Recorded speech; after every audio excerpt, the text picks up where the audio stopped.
السلام عليكم ورحمة الله وبركاته. الليلة حنمشي نتكلم عن حاجة اسمها العمليات على الحوادث. بعد ما عرفنا الحادثة هي شنو، وقلنا إنه حادثة والله عبارة عن مجموعة جزئية من فضاء العينة. تمام. أنا ممكن أحصل على حوادث جديدة من حدثين معلومين. أنا لو عندي حدثين معلومين ممكن أحدث على حوادث جديدة باستخدام العمليات الحوادث اللي هي نفس العمليات على المجموعات، الاتحاد والتقاطع والفريق والمتممة وكده. طيب نبدأ بالعمليات على الحوادث. أول عملية عندنا حاجة اسمها اتحاد والحادثتين ألف باء. عندنا حاجة اسمها اتحاد شنو هي؟ الحادثتين ألف باء. طيب يلا اتحاد الحادثتين ألف باء تعريفه بتقول شنو؟ بتقول والله هو حادثة تتضمن كافة نقاط العينة التي تنتمي إلى ألف، تمام، أو باء أو كليهما. تمام. إلا التعريف بتاعي بتقول شنو؟ إنه والله هو حادثة تتضمن كافة نقاط العينة التي تنتمي إلى ألف أو باء أو كليهما، ونرمز له بالرمز ألف اتحاد باء. طيب تعال، أنا لو عندي مجموعتين، عندي والله مجموعة فليكن مجموعة ألف. ألف كانت عناصرها 2 و4 و6. عندي مجموعة باء عايز عناصرها وكانت عناصرها 4 و5. قلت لك يا أخي من المجموعتين ديل جيب لنا والله ألف اتحاد باء. لما نمشي أجيب ألف اتحاد باء، الاتحاد يعني أقوم ألم الحدثين المجموعتين ديل، بتبقى عبارة عن 2 4 5 و6، اللي هو كل العناصر القاعدة في ألف وكل العناصر القاعدة في شنو في باء، لكن ما هكرر الأربع مرتين. ليه؟ لأنه في المجموعة أنا ما بكرر شنو الرقم مرتين، أول عنصر لا يتكرر مرتين. دي اللي هو اتحاد الحادثة. يلا أنا شوف إذا كان ألف حادثة وباء حادثة، من خلال استخدام العملية اللي هو اتحاد قدرت أجيب حادثة ثالثة اللي هو ألف اتحاد باء. لما نجي أعرفها والله أقول حادثة تتضمن كافة نقاط العينة التي تنتمي إلى ألف زي الاثنين، تمام، والستة، وتنتمي إلى باء زي الخمسة أو كليهما زي الأربعة القاعدة في الاثنين سوا. تمام، دي الحادثة. طيب ونرمز لها بالرمز شنو؟ ألف اتحاد باء. ألف اتحاد باء يلا هي ده التعبير الرمزي للحادثة بتاعت ألف اتحاد باء، التعبير الرمزي. تمام. طيب كيف أنا لفظيا أقدر أعبر عن ألف اتحاد باء؟ يلا ألف اتحاد باء لفظيا بتبقى كالآتي. ألف اتحاد باء لفظيا معنى بتاعنا شنو؟ لفظيا بتعني نمرة واحد، ممكن والله نقول والله لفظيا بتعني حدث وقوع ألف، الحدث ألف أو الحدث باء. يعني ممكن نقول حدث وقوع ألف أو شنو هي أو باء. عين. يلا أنا الاتحاد هنا بقرأ أو، اتحاد بقرأ أو، والحوادث أنا قلنا نحن والله نرمز لها بالحروف صح؟ طيب يلا عندي الحادثة ألف وهنا عندي حادثة باء. تمام؟ طيب نقول شنو؟ لو عايز أقرأ لفظيا نقول والله ألف وقوى الحدث ألف أو اتحاد معناه أو وقوى الحدث باء. طيب تاني ممكن أقول شنو؟ والله ممكن أقول بعبارة تانية نمرة 2 وقوع أحد الحدثين على الأقل. يلا شوف يلا لما نقول أحد الحدثين على الأقل يعني أقل واحدة، يعني أقلها العنصر الموجود هنا. تمام. العنصر الموجود في الاتحاد أقلها يا جماعة، العنصر الموجود في الاتحاد أقلها يكون قاعد في ألف أو باء. تمام. العنصر الموجود هنا أقلها يكون قاعد في ألف أو باء. طيب يلا نمرة 3 ممكن أمشي أقول شنو؟ نمرة 3 نفس العبارة اللي هو وقوع أي من الحدثين معا، وقوع أي من الحدثين معا اللي هو وقوع ألف أو باء. تمام؟ طيب يلا نحن ممكن نعمم الكلام ده لو عندنا أكثر من حادثة، ممكن نعمم الكلام. كيف ممكن نحن نعمم الكلام ده؟ يلا عين ممكن تبقى كالآتي. أقول شنو؟ أقول والله اتحاد نون من الحوادث، أنا لو عندي نون من الحوادث تمام، فليكن الحادثة ألف واحد، حادثة ألف اثنين، لحد حادثة ألف نون. تمام؟ طيب لو عايز أعممها نقول والله هو حادثة تتضمن كافة نقاط العينة التي تنتمي إلى واحدة منها على الأقل، يعني الاتحاد اتحادهم كلهم. تمام؟ اتحاد نون من الحوادث دي هو حادثة تتضمن كافة نقاط العينة التي تنتمي إلى واحدة منها على الأقل، يعني أقلها العنصر اللي بيكون في الاتحاد من اتحاد الحوادث ديل يكون منتمي لواحد من الحوادث اللي هو من ألف واحد لحد ألف نون. طيب وتاني تمام، ويعني حدث وقوع جميع هذه الأحداث معا، وقوع جميع هذه الأحداث معا. لو أنا عايز مثلا أمثل الأحداث دي في شكل بن، تمام، عايز أمثلها في شكل بن. تعال أنا عندي الحادثة، قال لي والله من الحادثتين عندي الحادثة ألف وده عبارة عن حادثة باء، والمربع الكبير ده عبارة عن فضاء العينة. قلت لك يا أخي ظلل لي، عمل تظليل لألف اتحاد باء. يلا ظلل، قلنا عايزين نظلل ألف اتحاد باء. أنا لو عايز أظلل ألف اتحاد باء طوالي بجي والله ألف اتحاد باء معناه كل العناصر اللي قاعدة في ألف وكل العناصر اللي قاعدة في الباء، معناها حقوم أمشي أشيل أظلل الألف والباء كله. هزاريك ما تظلل الفضاء، تمام، أظلل الدائرتين، الدائرة الأولى ألف والدائرة الثانية شنو؟ باء. أمشي أقوم أظللها كلها، أظلل الدوائر دي شنو هي؟ كلها. معلش كان خطوط متعوجة عين تظليل تبقى كالآتي. يلا عد الكلام ده هنا، ده حادثة ألف وده حادثة باء، كلهم موجودين داخل فضاء العينة لأنه كل واحد منا عبارة عن مجموعة جزئية. شوف التظليل كالآتي. تمام، أنا عايز وده الفضاء هين، أنا عايز أظلل ألف اتحاد باء. يلا شوف التظليل كالآتي، هقوم أظلل أهي تظليلها هتبقى كده، التظليل أظلل ألف وأظلل شنو هي؟ خطوط تكون كده مايلة. تمام، ده ألف اتحاد باء.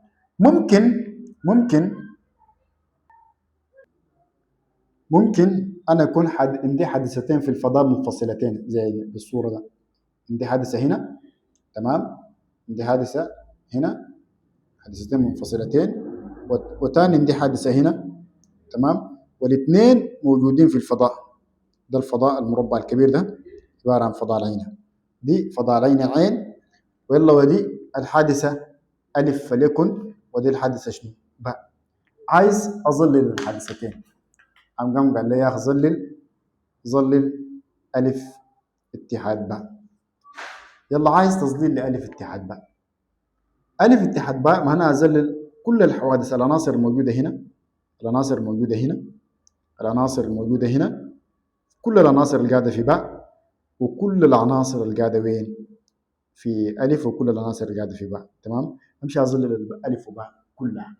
طيب تمام، أنا ممكن اديني حادثتين جزئية، دي حادثة ودي حادثة، والاثنين موجودات وين؟ في الفضاء، ده الفضاء المربع الكبير، فليكن بالداخل ده حادثة باء وفي الخارج حادثة ألف، وكلهم داخل الحادثة بتاعت الفضاء.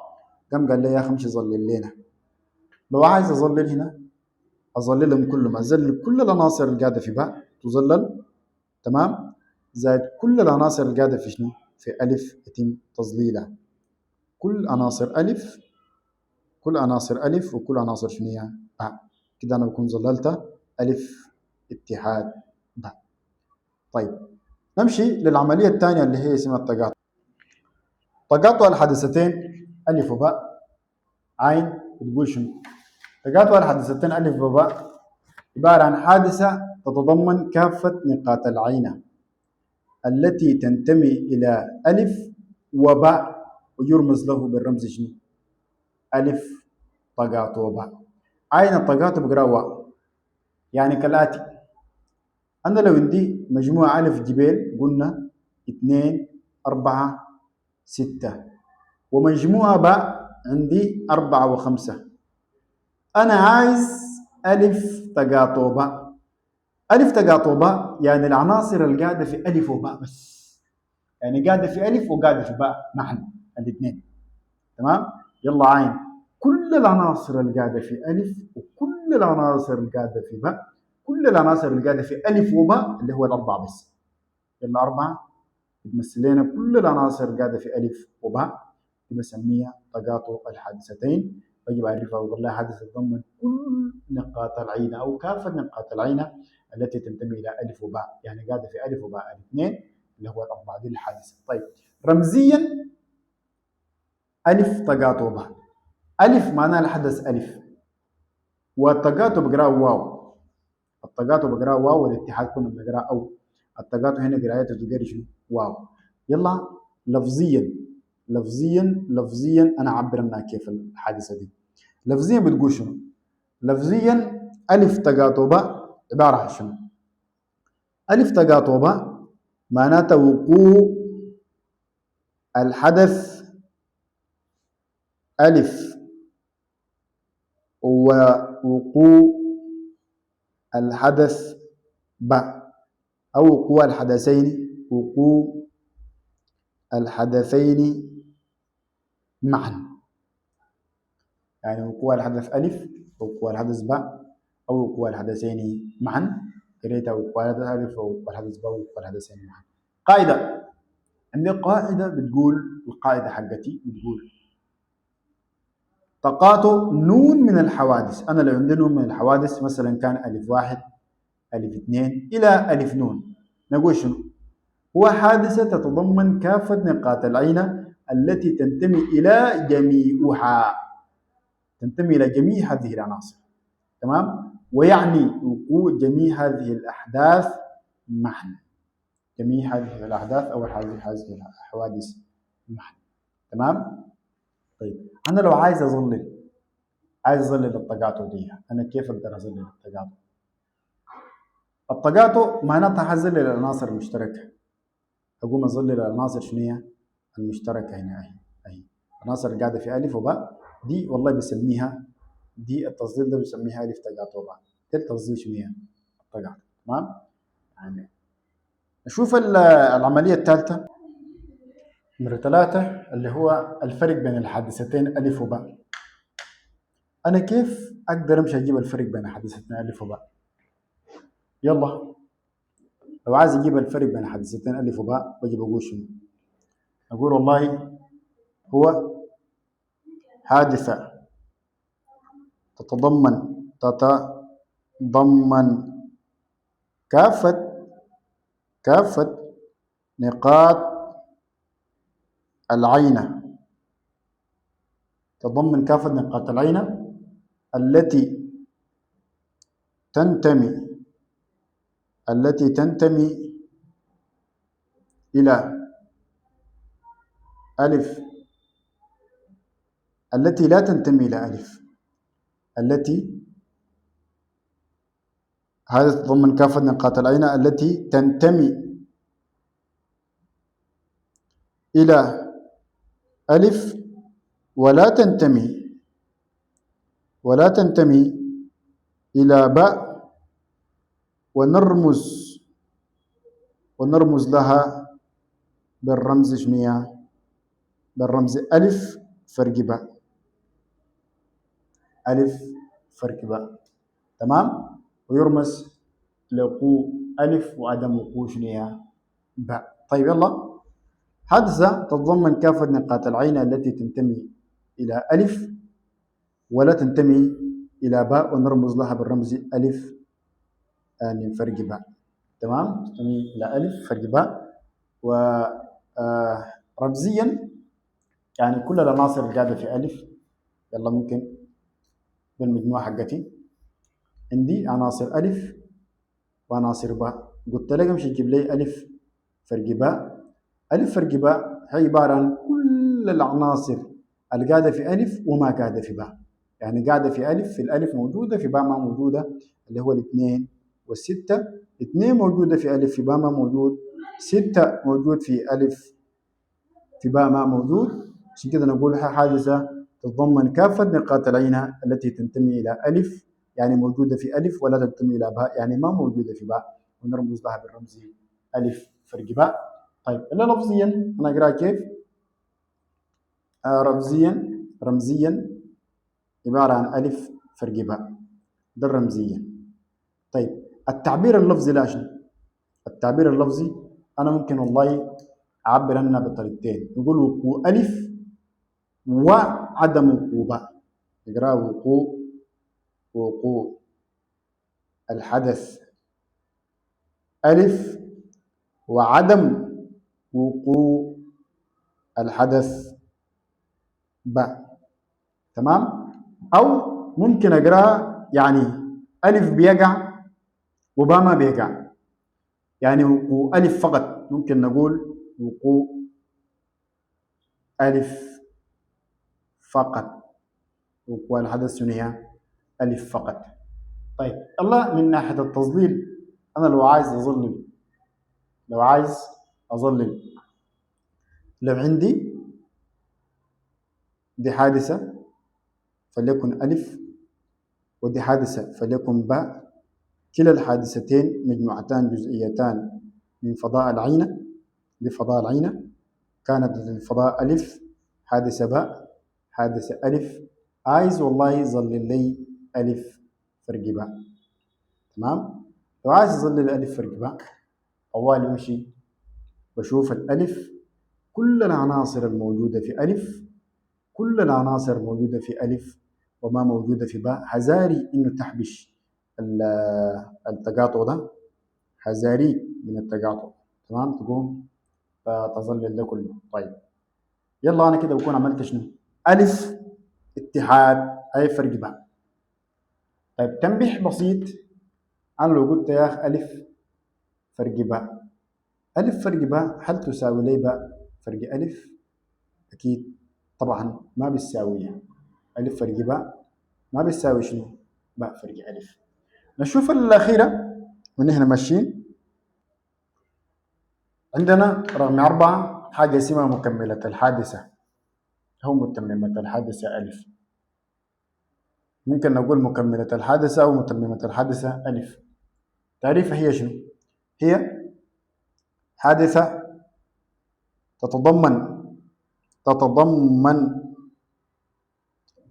كافة نقاط العينة التي لا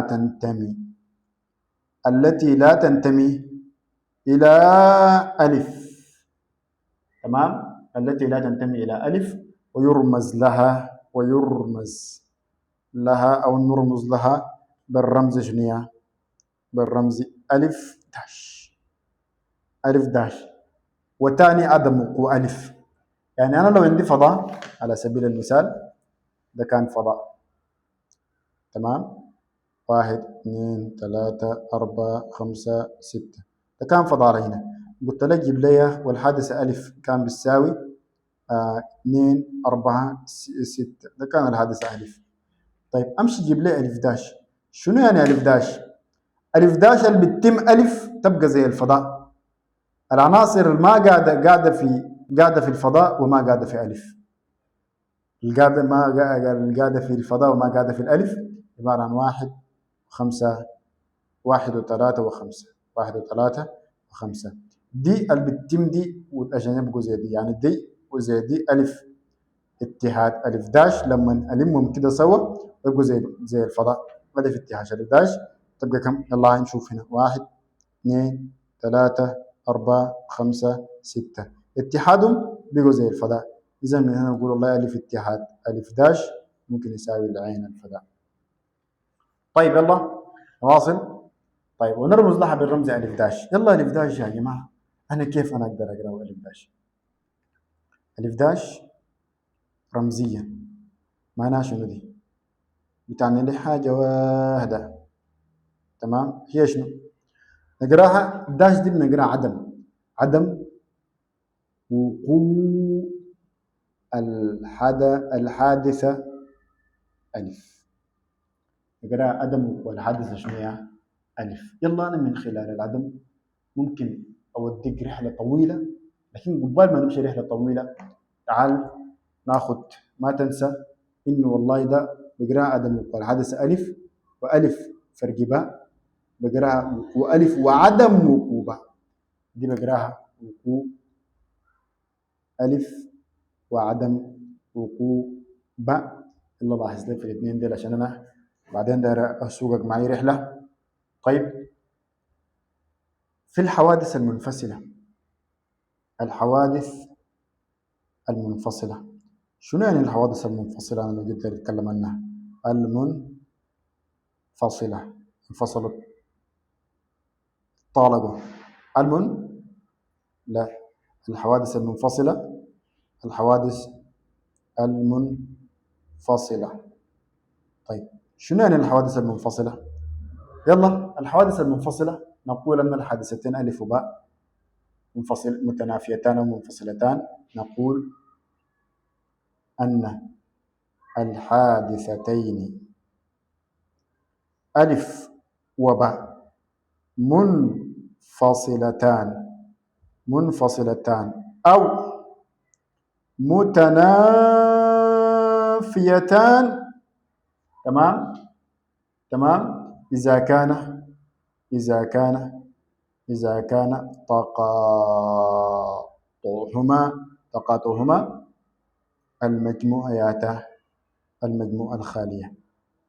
المجموعة الخالية empty group، أي ألف تقاطع باء، يساوي الباي، تقاطعون يساوي الباي اللي هو المجموعة شنو هي؟ الخالية. بعدين نقول إن الألف وباء حادثتين متنافيتين، ممكن رمزيا أنا والله في شكل بن نمثلها كيف؟ نقول هنا الفضاء وهنا الحادثة ألف ماشي براو وهنا الحادثة باء ماشي براو. دي الحوادث شنو؟ منفصلة. طيب بعد ده تعال نمشي لحاجة اسمها العلاقات المتكافئة. العلاقات المتكافئة، تعال أنا لو أخذتك في رحلة ونستذكر الحاجات اللي أخذناها قبل، أنا قلت الداش دي بقراها عدم، أنا لو عندي داش زي ده أنا بقرا عدم. حرف ساي مثلا كده ألف داش معناه عدم وألف، ألف كده ساي معناه وقوع ألف داش عدم وقوع ألف. طيب هل ألف فرق باء عبارة عن شو؟ دي عبارة عن وقوع ألف وعدم وقوع باء، قريناه جبال. طيب لو جيت عملت لك ألف التقاطع بعداش، التقاطع أنا ما بقرأ الواو أكيد، والله التقاطع بتقرأ الواو، التقاطع بقراها الواو، معناتها بقرأ ألف وقوع ألف وبعداش معناها عدم وقوع باء، يلا بقراها برضو وقوع ألف وعدم وقوع باء. الكلام ده يقودنا إلى إنه والله الحادثة ده الاثنين دول متساويين، ألف فرق باء هيساوي لنا ألف تقاطع باء داش. هلا أنا من هنا أنا ممكن أستخلص حاجات كثيرة، يعني أنا لو عندي ألف باء فرق ألف، يلا خلي بالك هنا أنا عايز أقلب الفرق ده تقاطع، أثبت الأولى أقلب الفرق تقاطع، غير إشارة الثانية، ما فيها داش خدت لها داش، فيها داش شيل منها الداش. كيف؟ ألف فرق باء هيساوي شنو؟ فرق باء داش، ثبت الأولى يغير التقاطع الفرق اتحاد أي الفرق تقاطع وغير إشارة شنو هي؟ الباء، فيها داش شيل منها الداش، تعال نمشي ده واحدة واحدة واحدة واحدة. أول حاجة أنا عندي ألف داش فرقي، ألف داش تقاطع والاتحاد، معلش دي اتحاد، ألف داش اتحاد بعداش، دي بس بتكافئ شنو؟ ثلاثة يساوي من التكافؤ. ألف داش تقاطع بعداش، دي بتكافئ شنو؟ ألف داش، ألف تقاطع بعداش بتكافئ لنا شنو؟ باء تقاطع ألف داش وألف، تمام، اتحاد باء داش وألف داش اتحاد باء داش، اتحاد باء ساي، تمام، وألف داش ماشيين فرق باء وألف فرق باء داش.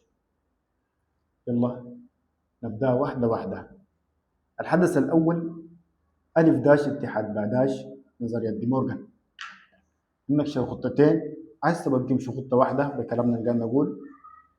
خطة الألف اتحاد، أقلب الاتحاد تقاطع، تقاطع اتحاد، هاي أقلب الاتحاد تقاطع، ألف تقاطع باء الكل داش، تقلب الاتحاد تقاطع وتخط الكل شنو؟ داش.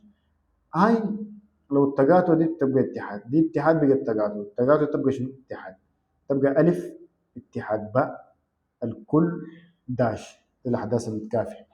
دي بتكافئها شنو؟ دي ثبت الأولى، أقلب التقاطع فرق، غير إشارة الثانية. ثبت الأولى، أقلب التقاطع فرق، غير إشارة الثانية، تمام. هنا بذات الطريقة عمل شنو؟ قولوا والله ألف اتحاد ألف داش الاتحاد تبقى تقاطع باء الكل داش، ممكن ده يساوي لنا شنو؟ ده والله وقوع، عدم وقوع ألف ووقوع باء، معناه وقوع باء فقط، تبقى باء فرق ألف الكل داش، تمام. ألف داش اتحاد باء ممكن تبقى شنو؟ ألف تقاطع باء داش الكل داش، تمام. حيكافي لنا شنو؟ وقوع ألف وعدم وقوع باء، بتبقى هنا وقوع باء أو وقوع ألف فقط، بتبقى ألف، تبقى ألف فرق باء الكل داش، تمام. ألف داش فرق باء، ألف داش فرق باء، بتبقى ألف داش تقاطع باء داش. ثبت الأولى، غير إشارة الثانية، ألف داش تقاطع باء داش، ما بتذكرك الكلام، أقول والله أخط الألف نقلب التقاطع اتحاد ونخط شنو؟ شرطة بفوق، تمام. هنا ذات الطريقة ألف فرق باء داش، أخط الألف الفرق بتبقى التقاطع وغير إشارة الثانية، تمام. دي بتكافي ليش؟ والله ما بتكافي لي أي حاجة، خلاص بتكافي لي دي. طيب يلا بعدها، أنا لو كنت عايز أتحدث لفظيا عن جملة من الأحداث، أنا لو عندي جملة من الأحداث برضو ما أنسى إنه أنا لو عندي ألف اتحاد باء أو ألف فرق باء، تمام، اتحاد باء فرق ألف، الحدث ده حيكافي لي شنو؟ ده حيكافي لي اتحاد حيساوي اتحاد ناقص تقاطع، بكل أحداث مكافأة، بكل شنو؟ أحداث مكافأة. يلا بعدنا نمشي للتعبير اللفظي والرمزي. أنا كيف أقدر أعبر رمزيا يعني ولفظيا؟ رمزيا يقول لك التعبير الرمزي، التعبير الرمزي، تمام، أو التعبير اللفظي، أو التعبير اللفظي بلغة المجموعات، تمام، أو رمزيا واللفظيا بلغة المجموعات ولغة الاحتمالات. طيب يلا، أنا لو عندي ألف حرف ساي كده معناه وقوع ألف، لو عملت عليه شرطة كده معناه عدم وقوع ألف، كده وقوع ألف عدم وقوع ألف. باء ساي معناه وقوع باء. باء شرطة معناه عدم وقوع باء. يلا عين هنا نقرأ عدم وقوع ألف. هنا وقوع ألف، هنا وقوع باء، وهنا عدم وقوع باء. يلا عين. بعد ده أنا ممكن أمشي معي رحلة. كيف؟ أقول شنو؟ ألف اتحاد باء معناه وقوع ألف ووقوع باء أو وقوع باء. الاتحاد نقرأ أو وقوع ألف أو وقوع باء، تكلمنا عنها. ألف تقاطع باء، وقوع ألف ووقوع باء. طيب ألف فرق باء، وقوع ألف وعدم وقوع باء. طيب دي نقرأ عدم. باء فرق ألف وقوع باء وعدم وقوع ألف. وقوع باء وعدم وقوع ألف. تعال يلا نقول ألف اتحاد باء لفظيا وقوع ألف وعدم وقوع وقوع ألف أو وقوع باء. معلش ما في عدم هنا. وقوع ألف أو وقوع باء. ألف تقاطع باء وقوع الحدثين معا. تمام لفظيا ألف فرق باء وقوع ألف وعدم وقوع باء معناه وقوع باء فقط. تمام. طيب تعال ألف داش عدم وقوع الحدث ألف. فما بالك أنا لو عندي ألف فرق باء داش. ألف فرق باء داش معناه شنو؟ حدث عدم وقوع الحدث ألف فقط. الذي بقرأ شنو؟ حدث عدم وقوع الحدث ألف فقط. هنا كده حدث وقوع باء فقط، كده معناه حدث وقوع باء فقط. لو عملت شرطة معناه عدم وقوع باء فقط. حدث عدم وقوع باء فقط. طيب ألف تقاطع باء. شنو يعني ألف تقاطع باء؟ ألف تقاطع باء معناه وقوع الحدثين معا. لو عملت كده شرطة بتبقى شنو؟ حدث عدم وقوع الحدثين معا. ممكن ياخذ اسم تاني. تمام. ودي أكتر اسم قاعد تيجي في الامتحان، ركز عليه. حدث وقوع أحد الحدثين. تمام. الأكثر ده أكثر قاعد تجي في الامتحان كتير. أنا قلت لك ده هتاخد. تمام. حدث وقوع أحد الحدثين الأكثر. طيب لو عملت هنا ألف داش اتحاد باء داش عدم وقوع ألف أو عدم وقوع باء. عدم وقوع ألف أو اتحاد أو عدم وقوع الحدث باء. عدم وقوع الحدث ألف أو عدم وقوع الحدث باء. لو عملت ألف داش تقاطع باء داش عدم وقوع الحدث ألف وعدم وقوع الحدث باء. عدم وقوع الحدث ألف وعدم وقوع الحدث باء. تمام. عدم وقوع الحدث ألف وعدم وقوع الحدث باء. طيب لو عملت ألف داش اتحاد باء وألف اتحاد باء داش. ألف داش معناه عدم وقوع الحدث ألف أو وقوع اتحاد أو وقوع الحدث باء. ده أو برضو وقوع الحدث ألف وعدم وقوع الحدث باء. طيب تعال للأخيرة وأنا عايز تخلي لي بالك فيها. عندي ألف فرق باء. تمام. اتحاد باء فرق ألف يساوي كافي ألف اتحاد باء اتحاد فرق تقاطعهم. ده أقرأ كيف؟ اتحاد فرق تقاطعون. يلا هنشوف دي بقراها. حدث وقوع أحد الحدثين على الأكثر أي دون الآخر. حدث وقوع أحد الحدثين دون الآخر. تمام. أو ممكن أقرأ حدث وقوع أحد الحدثين فقط. حدث وقوع أحد الحدثين شنو فقط. ونحن ده كلام برضو أنت ممكن تركز عليه كتير.